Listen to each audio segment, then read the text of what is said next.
suis désolée de ne pas être avec vous. En ce moment, je suis un peu la VRP du PNMR 4 et lors de votre réunion colloque, je serai à Bordeaux pour également partager les enjeux du PNMR 4. Donc, je vais vous présenter différents points qui s'appuient sur les 96 pages. Donc, je vais vous faire grâce de toutes les mesures, mais l'idée est quand même de vous donner un panorama et de faire le lien avec la filière de santé maladies rares FILSLAN pour vraiment pouvoir voir les enjeux qui vont se présenter pour la filière. Donc, un grand merci. Donc voilà cette présentation qui repose. Alors quelque chose qui est extrêmement important pour nous, c'est de faire le rappel des différents plans. Et donc on a des enjeux autour de pour ce quatrième plan qui repose sur une structuration. Et ça, c'est extrêmement important. Et pour nos collègues européens, ils ont vraiment à cœur de voir un petit peu comment la France est structurée depuis 20 ans. Et donc, on s'appuie sur maintenant 4 plans nationaux maladies rares, ce qui fait vraiment la France comme un leader des maladies rares. Et on n'a pas d'autres pays qui sont structurés comme on a pu l'avoir. Très simplement, de façon très schématique, pour rappeler ce que ces plans ont pu apporter, simplement vous dire que le premier plan nous a permis de donner une structuration au réseau maladies rares, de donner un fléchage de l'expertise, et la filière FILSLAN était précurseur, les centres SLA étaient précurseurs puisque eux sont arrivés en 2002, d'où avec la nécessité de pouvoir accompagner les patients et les familles lorsqu'ils étaient porteurs de la SLA, et c'était au vu des enjeux majeurs en termes de besoins de structuration, de coordination, c'était vraiment important. Donc c'est la filière SLA avec la filière de la muco et des maladies hémorragiques ont vraiment ouvert cette action pour les autres centres. Donc c'était ce côté précurseur aussi que vous aviez porté. Dans le deuxième plan maladies rares, on a mis en place des filières de santé maladies rares, essentielles pour nous pour coordonner les centres et vraiment apporter en transversalité des moyens en termes notamment de formation, de production de protocoles nationaux de diagnostic et de soins, de programmes d'éducation thérapeutique du patient. Et puis, on a eu vraiment la mise en place officielle de la Banque nationale des données maladies rares à ce moment-là. De façon concomitante, ensuite, on a eu dans le troisième plan maladies rares toujours cette présence des centres, des filières de santé maladies rares et l'arrivée sur les territoires de plateformes d'expertise maladies rares, puisqu'on avait aussi ressenti le besoin d'avoir une structuration entre les centres par rapport à un territoire. Et ça, c'était vraiment important. Et dans le quatrième plan maladies rares, on va renforcer ce lien ville-hôpital.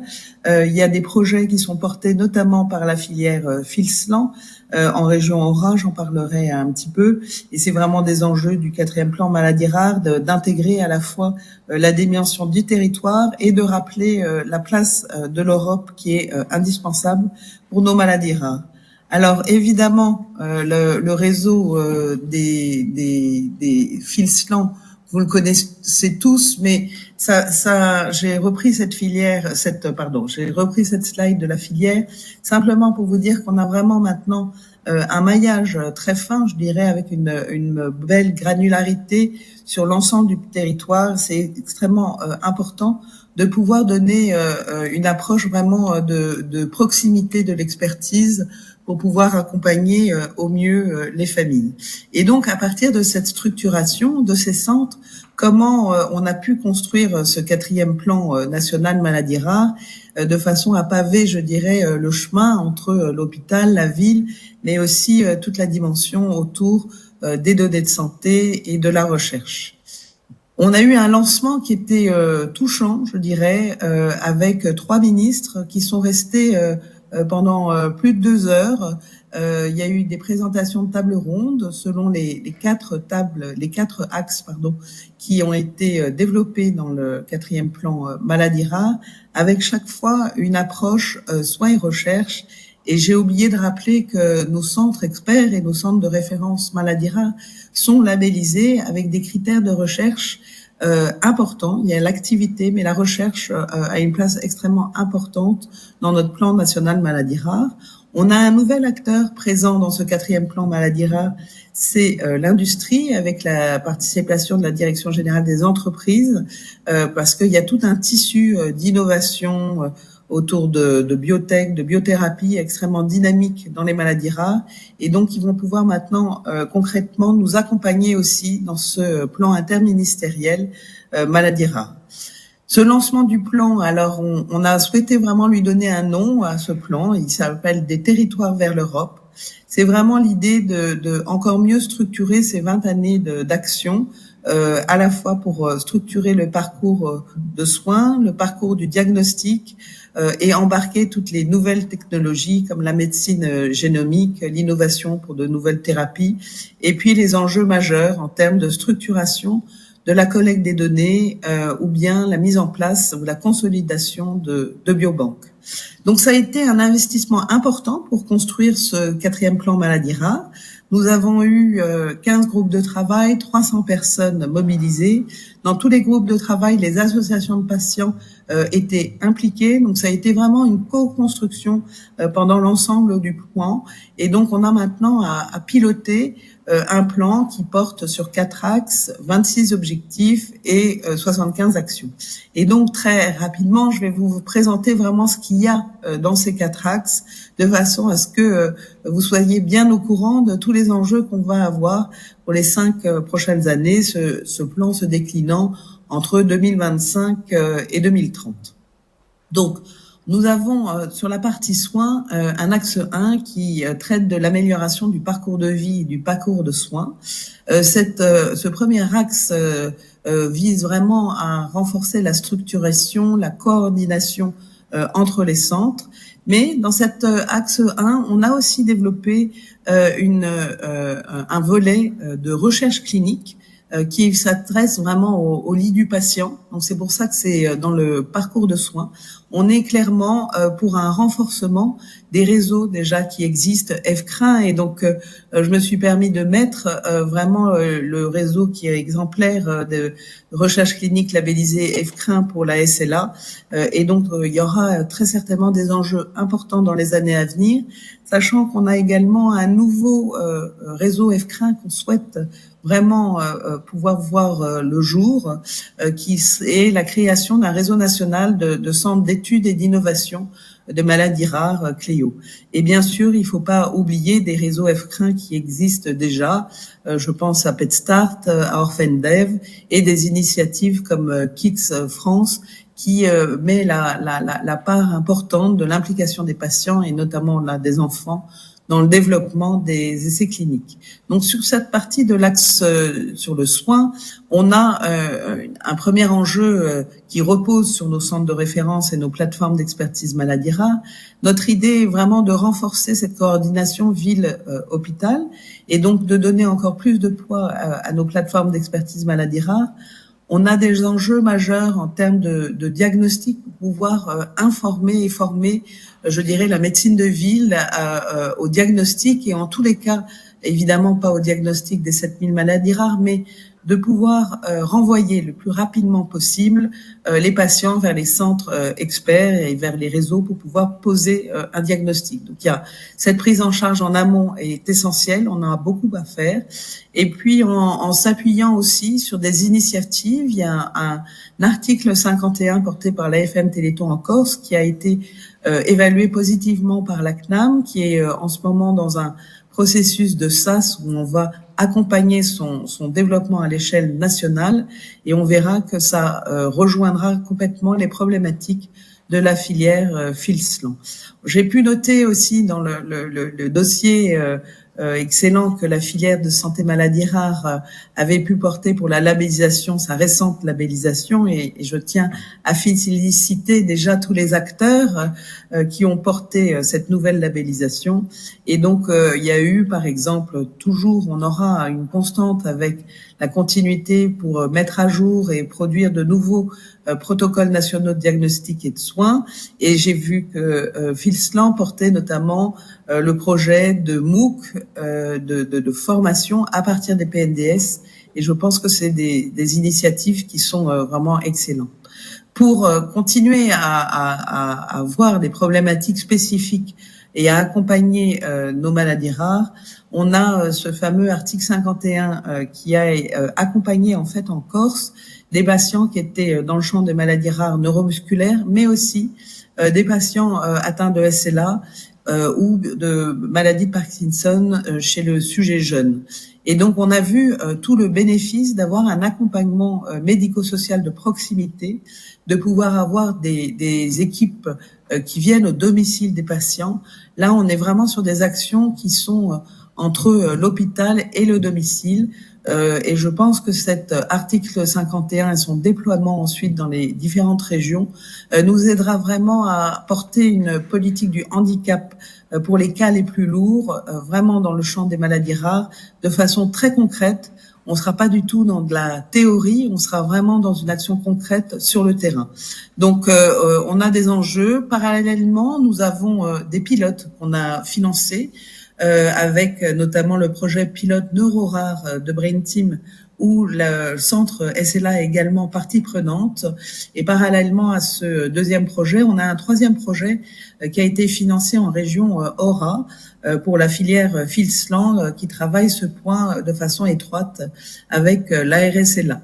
Et donc, on voit que, je dirais, ces initiatives nous aideront à conduire la feuille de route qui nous conduiront à faire des appels à projets sur les territoires, sur ce champ de la maladie et du handicap lourd, et de voir comment on va pouvoir financer des personnes pour pouvoir aller vers le patient, l'accompagner à la fois grâce à la téléconsultation, mettre en place un service pour pouvoir suivre à distance le patient, faire des consultations avancées, et donc à la fois avoir des aides humaines en termes du médico-social, mais aussi en termes de santé, pour éviter les ruptures de parcours. Donc c'est ce qui était porté par la FM Téléthon avec ce qu'ils appellent des référents de parcours de santé, et je pense que ces personnes vont vraiment aider à une bonne coordination aussi au niveau local avec les équipes qui gravitent autour des patients quand ils sont à domicile. Donc c'est vraiment pour avoir pas de cloisonnement entre ce qui va se faire au niveau du domicile et ce qui se passe à l'hôpital, et c'est vraiment d'avoir quelque chose de dynamique et un canal de transmission et d'information direct entre le domicile des patients et la plateforme d'expertise maladies rares la plus proche.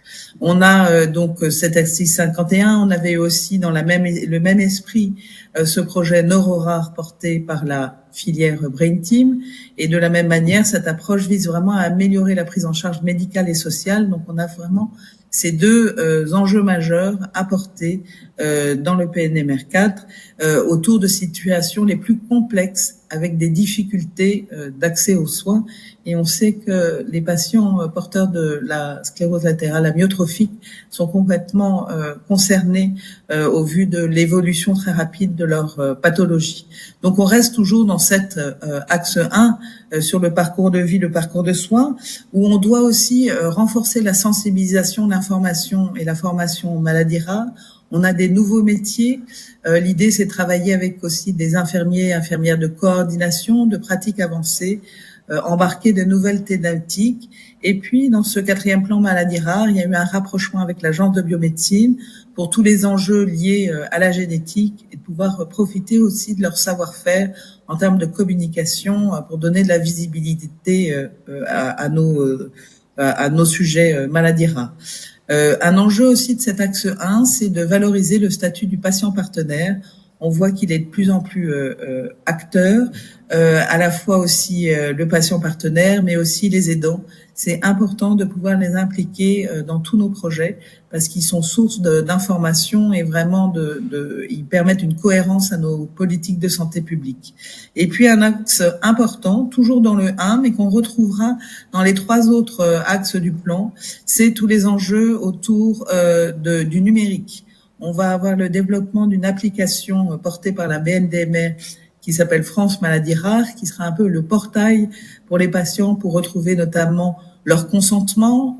Donc c'est un peu ce qu'on cherchait à avoir dans le 3e plan maladies rares qu'on n'avait pas encore eu, pour pouvoir bénéficier de consentement dynamique, pour pouvoir revenir vers le patient, mais aussi avoir un espace pour pouvoir faire ce qu'on appelle des patientreporter.com, de pouvoir vraiment donner un rôle d'acteur du patient pour pouvoir faire remonter ces données et pouvoir les utiliser ensuite, par exemple, pour pouvoir démontrer le bénéfice d'un traitement. Donc, on a aussi travaillé lors de ce 4e plan maladies rares avec la direction du numérique en santé. Et l'idée, c'est vraiment de travailler de façon encore plus étroite avec mon espace santé et de bénéficier des infrastructures qui sont là pour faciliter notamment le lien ville-hôpital. Donc ça, on avait toute l'amélioration et de l'organisation du parcours de vie et de soins. On a ensuite dans notre axe 2 des enjeux importants autour des outils de diagnostic. Alors j'ai mis des petits tags par rapport à la filière, puisqu'on sait qu'il y a des préindications pour la filière FILSLAN. Donc c'est important de pouvoir accéder à des données génomiques, à des réinterprétations, pouvoir répondre à des questions en termes de diagnostic.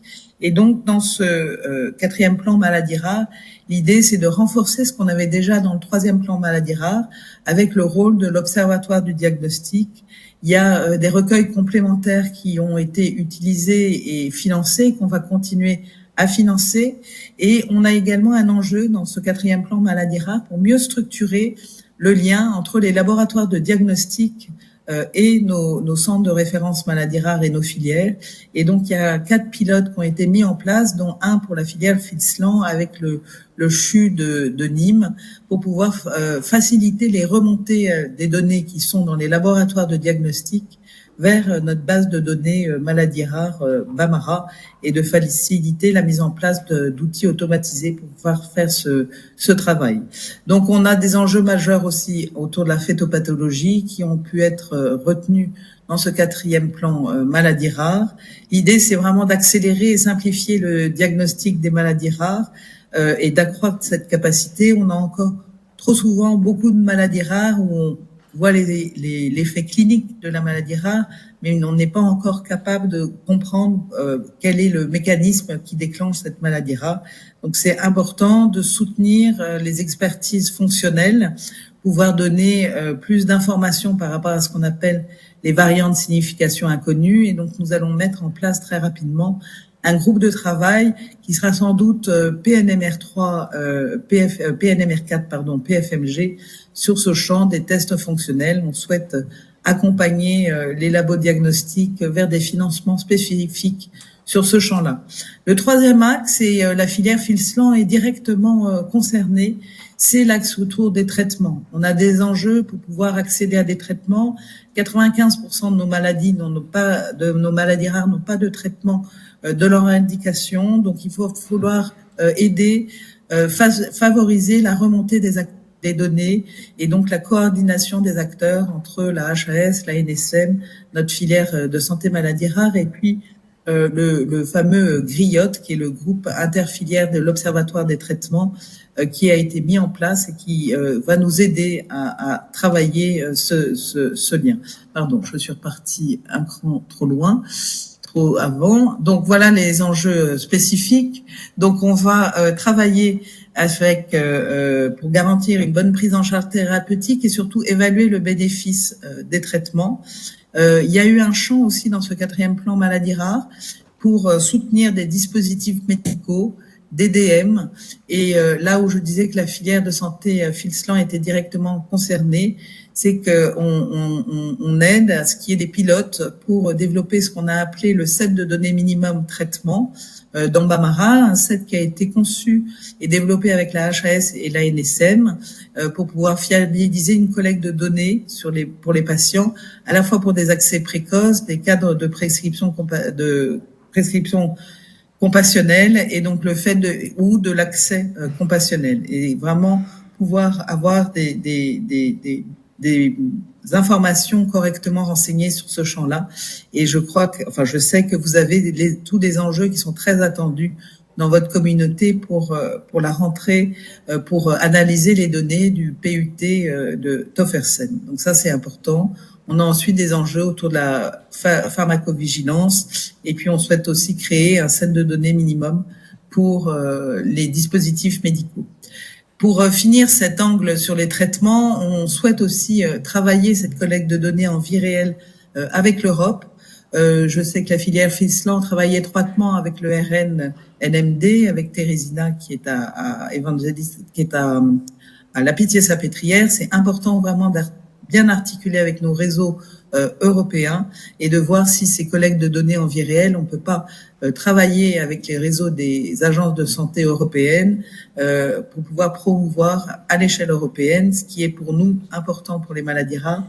Les enjeux européens nous permettent après d'avoir suffisamment de données pour pouvoir avoir des bonnes interprétations. Donc ça, c'est extrêmement important. Et pour finir, pour ça, il faut des infrastructures. Donc dans ce 4e axe du PNMR4, c'est vraiment toute la structuration pour pouvoir avoir une infrastructure renforcée de la Banque nationale des données maladies rares, mais aussi de tout ce qui va être collection d'échantillons biologiques.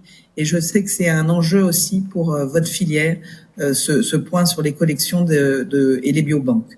Donc l'idée, c'est d'améliorer la collecte et la réutilisation des données de santé. On a un projet européen qui s'appelle Joint Action Rare Disease Integration.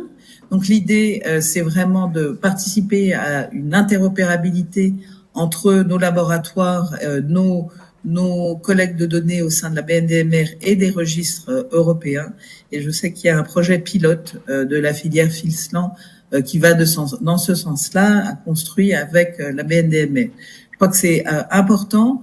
L'enjeu de la data, on est à la DGOS pilote de la partie data management de cette action jardin. Et ma réunion, ensuite, j'ai plusieurs réunions sur la partie légale pour pouvoir bien encadrer. C'est tout un travail qu'on doit faire avec les DPO aussi de nos établissements de santé pour pouvoir bien voir la possibilité et aider à cette collecte de données nationale d'abord et ensuite vers des registres européens afin d'avoir une force de frappe suffisante. C'est le dernier point, c'était un peu le parent pauvre des précédents plans, tous les enjeux autour des biobanques qui n'étaient pas associés à notre plan national de maladies rares. On a souhaité vraiment remettre ça en avant, sachant qu'on a une structuration aussi avec France 2030, avec le réseau FR Bionet également. On a eu Céline Verschuis de Kremlin-Bicêtre qui a travaillé dans cet axe 4, qui a pu relire cette partie du plan. Et c'est important d'être coordonné aussi avec tous ces enjeux de France 2030. Et j'ai pu noter que, évidemment, dans la filière Filslan, on retrouve des collectes d'échantillons biologiques dans NeuroCEB, Pulse et Mine. Donc vraiment, l'idée aussi, et là je m'appuie avec mes collègues de la DGOS qui s'occupent des biobanques, on a pu aussi implémenter les codes ORFA dans ces biobanques de façon à pouvoir retrouver plus facilement des échantillons biologiques associés à une maladie rare. Et donc, ce qui est extrêmement important dans ce sujet sur les biobanques, c'est vraiment de pouvoir renforcer la qualité des échantillons biologiques pour pouvoir après les réutiliser. Et ça, c'est et notamment leur réutilisation pour la recherche. On voit qu'en permanence, dans ce 4e plan maladies rares, on a des ponts entre la santé et la recherche. Donc, pour faire, je dirais, ces 4 axes, ces 26 objectifs, ces 75 actions, il nous faut des financements. Donc, on a pu, heureusement, c'était l'an dernier, on a pu aller chercher des mesures nouvelles pour financer ce 4e plan maladies rares. On a eu plus de 48 millions d'euros par an supplémentaires pour pouvoir avoir un plan ambitieux et vous servir vraiment, vous accompagner, la filière Filslan, les patients, les associations de patients, je pense à la RSLA, pour vraiment avoir un plan qui se donne les moyens de répondre aux enjeux majeurs que posent nos maladies rares et en l'occurrence toutes les maladies du motoneurone qui sont des maladies extrêmement impactantes en termes de qualité de vie et en termes de progression très rapide de la maladie. Donc on se doit d'avancer. Il y aura sans doute des champs où on essaiera d'aller chercher d'autres financements, notamment pour cet axe vraiment ville-hôpital. Et c'est extrêmement important pour nous d'être soudés. Je crois que c'est la force de la communauté maladie rare. On a vraiment tous ensemble, on fait front pour pouvoir piloter nos actions. Et je remercie vraiment l'action des filières de santé maladie rare et en particulier la filière de santé maladie rare FILSLAN avec Philippe Couratier, avec qui on travaille de façon extrêmement étroite. Je remercie aussi Julie et la chef de projet parce que c'est important aussi, c'est un rôle important. Et puis tous ceux professionnels de santé, patients, associations impliqués, on est tous, on doit être main dans la main pour aller dans le même sens. Donc un grand merci, je vous souhaite le meilleur pour la suite et puis j'aurai vraiment beaucoup plaisir pour vous retrouver une prochaine fois, c'est promis, l'année prochaine ou en octobre, je crois qu'il y a aussi un événement à ce moment-là. Voilà.